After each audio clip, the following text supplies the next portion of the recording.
নমস্কার বন্ধুরা, আপনারা অনেকেই জানতে চাইছেন লিম্ফোমার ব্যাপারে। এবার ওমা শুনলেই তো মনে হয় ওমাগো, তাই না? তার কারণ ক্যান্সার।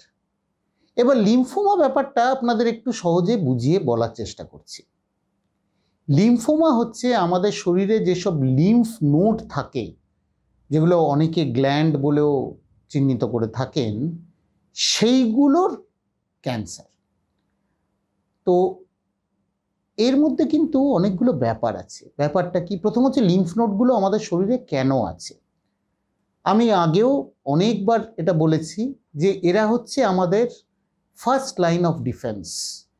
যখন শরীরে কিছু ঢুকছে, সেটা মুখের গহ্বর দিয়েই হোক, আমাদের স্কিন দিয়েই হোক, বা আমাদের শ্বাস প্রশ্বাস দিয়েই হোক, একটা লেভেলে ফার্স্ট লাইন অফ ডিফেন্স লাগে, যেটাকে আমরা বলতে পারি বর্ডার সিকিউরিটি ফোর্স বা সশস্ত্র সীমা বল। লিম্ফ নোডগুলো হচ্ছে তাই। সুতরাং এগুলো ডিজাইন কীরকম না, এখানে বসে থাকে। এরা ঠিক আর্মি নয়। যখন ব্লাডে ডাইরেক্ট চলে আসে তখন কিন্তু আমাদের যে নিউট্রোফিল থাকে শ্বেতকণিকা, তারা লড়ে। এখানে এরা আসে কোথা থেকে না, এরা আসে, এই সেলগুলো তৈরি হয় কিন্তু ওই মজ্জা বা বোন ম্যারো থেকেই। কিন্তু তারপর এরা এসে এখানে ঘাপটি মেরে বসে থাকে, এবং এরা বসে থাকে। কিন্তু এদের ক্ষমতাটা কি, কী ধরনের শত্রু আসছে সেই অনুযায়ী এরা নিজেদের উইপনগুলোকে ডিজাইন করে, নিজেদের ব্যাটল স্কিলগুলোকে আপস্কিলিং করে, সেইভাবে নিজেদের সমস্ত মিসাইলগুলোকে রেডি করে, সেইভাবে এয়ারফোর্স নেভি বাকিদের খবর দেয়, এবং সেইভাবে যুদ্ধটা চলে। তাহলে যেখানে লিম্ফ নোড নেই সেখানে কি লিম্ফোমা হতে পারে শরীরের? ইউজুয়ালি হয় না। কিন্তু লিম্ফ নোড নেই এরকম জায়গাও খুব কম আছে। যেমন ব্রেনের মধ্যেও কিন্তু লিম্ফোমা হতে পারে। তাকে আমরা বলি primary central nervous system lymphoma বা সিএনএস লিম্ফোমা। পুরোটা গ্যাস্ট্রোইন্টেস্টিনাল ট্র্যাক্ট, অর্থাৎ সেই stomach, small intestine, large intestine, এর মধ্যেও লিম্ফোমা হতে পারে। কিন্তু সবচেয়ে কমন লিম্ফোমাগুলো কোথায় হয়, সেই লিম্ফ নোডগুলো আমরা দেখতে পাই। আপনাদের সঙ্গে পরিচয় করে দিই তারা কোথায় থাকে। তারা থাকে আমাদের মাথার পেছনে, এরকমভাবে একটা সার্কেল করে থাকে, এবং মুখের মধ্যে থাকে, সেটাকে আমরা বলি ওয়ালডেয়াস রিং, যার মধ্যে একটা মেজার হচ্ছে অ্যাডিনয়েড, টনসিল ইত্যাদি। এইখানে গলায় থাকে, সেগুলোকে বলে সার্ভাইকাল লিম্ফ নোডস। তারপর থাকে এই যেখানে নিচে দিয়ে এয়ার ট্র্যাকটা যাচ্ছে, ট্র্যাকিয়া যাচ্ছে, তার চারিদিকে, সেটাকে বলে মিডিয়াস্টেনাল লিম্ফ নোড। তারপর থাকে বগলে, সেটাকে বলে অ্যাক্সিলারি লিম্ফ নোড। কোনিউয়ের কাছে কিছু কিছু থাকে, সেটাকে আমরা বলি এপিট্রক্লিয়ার লিম্ফ নোড। আর থাকে পেটের মধ্যে, সেগুলোকে আমরা আমাদের পরিভাষায় বলি প্যারাআয়োটিক লিম্ফ নোড বা ইলিয়াক লিম্ফ নোড। বা কুঁচকিতে লিম্ফ নোড বড় হওয়ার কমনেস্ট কারণ কি জানেন?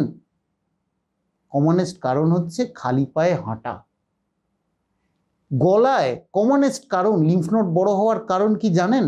ক্যান্সার নয়, মাথায় খুশকি। কারণ এদের যখনই কোনো ইনফেকশনের সঙ্গে লড়তে হয় এরা বড় হয়ে যায়। তো এই লিম্ফ নোডগুলো যখন বড় হয়, লিম্ফোমা হয়, তখন এদেরকে আমরা দুটো ভাগে ভাগ করি। সেই ভাগটা কিভাবে করি না, এদের নেচারটা কীরকম, এরা কি আস্তে আস্তে বাড়ে নাকি এরা দ্রুত গতিতে। তার মানে একটা ধরুন হচ্ছে পাড়ার চোররা, ছিঁচকে চোররা, সুযোগ পেলে মাঝে মাঝে এদিক ওদিক এলো, কিছু নিয়ে গেল। আর একটা হচ্ছে ডাকাত, শীর্ষেন্দু মুখোপাধ্যায়ের মতো উপন্যাসে একদম হুমকি দিয়ে চিঠি ফেলে দিয়ে যায়, আজকে আমরা আসছি, এবং তারা হু হু করে বাড়ে। এই যারা আস্তে আস্তে আসে তাদেরকে আমরা বলি লো গ্রেড লিম্ফোমা বা ইন্ডোলেন্ট লিম্ফোমা। এরা যেহেতু আস্তে আস্তে বাড়ে, এদের ধরা পড়তেও সময় লাগে। আর মনে রাখবেন, এদেরকে টোটালি খতম করাও ডিফিকাল্ট, কারণ এরা তো বিভিন্ন জায়গায় লুকিয়ে আছে। আপনি এই পাড়ার চোরকে ধরলেন, ও পাড়ার চোর চলে আসবে। সুতরাং এরা হচ্ছে ইন্ডোলেন্ট, এরা আস্তে আস্তে বাড়ে। এবং এদের মধ্যে অনেকেই আছে, যেমন ধরুন ফলিকুলার লিম্ফোমা বা ম্যান্টল সেল লিম্ফোমা। সেখানে মাঝে মাঝে আমরা কিভাবে চিকিৎসা করি জানেন? WW WWF নয়, WW, ওয়েট অ্যান্ড ওয়াচ। দেখুন ওরা যতক্ষণ না বেশি ঝামেলা করছে ততক্ষণ ওদের বাড়তে দিন। সুতরাং এরকম ক্যান্সারও আছে যেটা কিন্তু আমরা পটাং করে ধরে কটাং করে চিকিৎসা শুরু করি না, কিন্তু হাই গ্রেড তারা হু হু করে বাড়ে। এবং হাই গ্রেড লিম্ফোমার মধ্যে কমনেস্ট হচ্ছে যেটা আমরা আমাদের পরিভাষায় বলি diffuse large B cell lymphoma. Large কেন না, ওই কোষগুলো বড় বড় সেলগুলো। বি সেল মানে এই যে লিম্ফোসাইট থাকে না, যারা বললাম বেরোয় মজ্জা থেকে এসে ওখানে বসে থাকে, তারা দু ধরনের হয়। একটা হচ্ছে বি সেল, একটা হচ্ছে টি সেল। টি সেলের নাম এসছে থাইমাস থেকে, আর বিটা mainly gut associated lymphoid tissue bursa of Fabricius থেকে আসে। তো যারা এই বি থেকে জন্ম নিয়েছে, মানে মাফিয়া অরিজিনালি কোন পলিটিক্যাল দলের থেকে ছিল আর কি, সেই অনুযায়ী ওদেরকে বি সেল বলা হয়। যদি আমরা আজকে হাইগ্রেড লিম্ফোমা ধরি তাহলে তার মধ্যে কমনেস্ট কিন্তু এই diffuse large B cell lymphoma. এবং মজাটা কি জানেন, এদেরকে ধরা সহজ। এদের ইমিউনোহিস্টোকেমিস্ট্রি করে আমরা দেখে নিই বি সেল CD20 পজিটিভ, তখন আমরা একটা রেজিম ব্যবহার করি স্ট্যান্ডার্ড, সেটাকে বলে RCHOP বা শর্টে R-CHOP। এই আরটা কি জানেন, আরটা হচ্ছে রিটুক্সিম্যাব। রিটুক্সিম্যাবটা কি জানেন, রিটুক্সিম্যাব হচ্ছে অ্যান্টি CD20 মনোক্লোনাল অ্যান্টিবডি।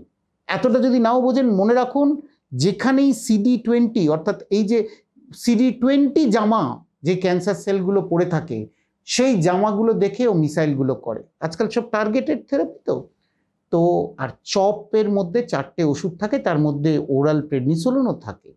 এবং মনে রাখবেন 70% diffuse large B cell lymphoma কিন্তু কিওর হয়ে যায়। কিওর কখন বলি আমরা, যখন 5 বছরের মধ্যেও রোগটা ফিরে না আসে। কিন্তু বাকি 30% আবার ফিরে আসতে পারে, তাদের আমরা তখন নানাভাবে চিকিৎসা করি এবং সেইভাবেই চিকিৎসা এগোতে থাকে। তো হাই গ্রেডের মধ্যে কি শুধু DLBCL আছে? না, অন্যরাও আছে। সবচেয়ে হাই গ্রেড যে, সেটার কথা অনেকে হয়তো শুনেছেন, কারণ সেটা প্রথমে আফ্রিকায় আবিষ্কৃত হয়েছিল, সেটা হচ্ছে বার্কিটস লিম্ফোমা। সেটা এক এক দিনে 3 গুণ 4 গুণ হয়ে যেতে পারে এবং খুব দ্রুত বাড়ে, সুতরাং তাকে প্রায় লিউকিমিয়ার মতো ট্রিট করতে হয়। আর লো গ্রেডের মধ্যে আছে ফলিকুলার। ফলিকুলার আবার গ্রেড আর স্টেজ, এটা নিয়ে না অনেকেই দেখি খুব কনফিউজড হয়ে যান। কনফিউজড হওয়ার কিছু নেই। গ্রেড হচ্ছে যখন প্যাথোলজিস্ট মাইক্রোস্কোপের আন্ডারে দেখছেন এবং দরকার হলে ইমিউনোহিস্টোকেমিস্ট্রি করে আরেকটু ভালো বুঝছেন যে সেগুলো কত তাড়াতাড়ি বাড়ে, সেটা হচ্ছে গ্রেড। অর্থাৎ গ্রেডটা কিন্তু আপনার শরীর দেখে বোঝা যাবে না, আপনার শরীর থেকে বায়োপসি করব। আপনারা নিশ্চয়ই এতদিনে শুনে নিয়েছেন লিম্ফ নোড বায়োপসি কিভাবে করে, কেন করে। বায়োপসি করে আমরা যে টিস্যুটা পাচ্ছি সেটা দেখে তখন আমরা ঠিক করি যে এটা হাই গ্রেড কি না। আর স্টেজ মানে লিম্ফ নোডগুলো কোথায় কোথায় আছে। অনেক সময় তো দূর থেকে চোখে দেখলেই বোঝা যায়, অনেক সময় হাত দিয়ে প্যালপেট করে দেখতে হয়। আর এখন এই লিম্ফোমাগুলোকে স্টেজ করার জন্য যে টেকনোলজিটা আছে, যেটা পশ্চিমবাংলার সর্বত্র অ্যাভেলেবল, তার নাম হচ্ছে পেট সিটি। পেট সিটি নামে এক ধরনের ইনভেস্টিগেশন করা হয়। সিটি স্ক্যান আপনারা অনেকেই জানেন, তার সঙ্গে একটা স্পেসিফিক ডাই দেওয়া হয় যেটা গ্লুকোজ বেসড, আমরা বলি FDG। সেটা কি হয়, যেহেতু ক্যান্সার সেলগুলো তাড়াতাড়ি বাড়ছে, ওরা না বেশি করে করে ওই গ্লুকোজটা খেতে থাকে, আর তখনই আলো ঠিকরে ওঠে ওদের, এই তো এইখানে আছে। এবং সেইভাবে দেখে আমরা ট্রিটমেন্টটা ডিজাইন করি এবং সেইভাবেই ট্রিটমেন্ট চলে।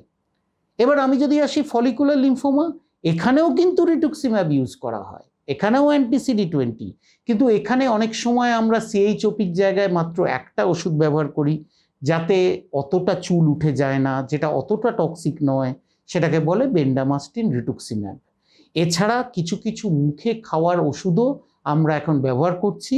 আপনার ডাক্তারবাবু যখন আপনাকে ডায়াগনোজ করবেন তখন সেটা আরও ভালো করে বোঝাবেন। কিন্তু একটা জিনিস মনে রাখবেন যে এগুলো তখনই ডায়াগনোসিস করা সম্ভব যখন আপনি এদিক ওদিক ঘুরে বেড়াবেন না। আপনি বলবেন না না, এটা তো একটু বড় ছিল, ছোট হয়েছে, আচ্ছা আমি কিছুদিন হোমিওপ্যাথি করে দেখি। আমি ভাবছি যে এটা আমার ধাক্কা লেগেছিল বলে একটু বেড়ে গেছে। এই ডিলেগুলো করলে অনেক সময় এই লো গ্রেডগুলো কিন্তু ট্রান্সফর্ম হয়ে হাই গ্রেড হতে পারে। যদি কোনো লিম্ফ নোড 2 সপ্তাহের বেশি থাকে, বড় হতে থাকে বা সংখ্যায় বাড়ে, বা তাতে যদি ব্যথা না থাকে, মনে রাখবেন এগুলো প্রাথমিক স্তরে ব্যথা হয় না। এই লিম্ফোমাগুলোর ব্যথা তখনই হয় যখন ওটা ইনফেক্ট হয়ে যায় বা আশেপাশের স্নায়ুগুলোকে ধরে। ডায়াগনোসিসটা তখন হওয়া দরকার, বায়োপসিটা ঠিকঠাক হওয়া দরকার, স্টেজিং ঠিকঠাক হওয়া দরকার এবং ঠিকঠাক ওষুধ দেওয়া দরকার। অনেক সময় সেই ওষুধ আপনাকে ক্লান্ত করে দেবে, আপনি খেতে পারবেন না। কিন্তু ওই যে লেখা থাকে না রাস্তায়, today's pain is tomorrow's gain, এই লিম্ফোমার চিকিৎসাও কিন্তু তাই। আমরা খুব বেশি হলে 4 থেকে 6 মাস চিকিৎসা করি, কখনো আরও কম সময়। আরচপ দেওয়া হয় 21 দিন পরে, 6টা সাইকেল, তাহলে কত হলো? 122 দিন, তাহলে 126 দিন, তার মানে বেসিক্যালি 4 মাস। কিন্তু সেই 4 মাস কিছু নিয়ম মেনে চলতে হবে। কি খাবেন, কি খাবেন না, কখন মাস্ক পরবেন, কিভাবে সর্দি কাশি জ্বরওয়ালা লোকদের অ্যাভয়েড করবেন, এগুলো সব এর মধ্যে পড়ে। তাই লিম্ফোমা হয়েছে মানেই গেল, আমার জীবন শেষ, এগুলো ভাবার কোনো কারণ নেই।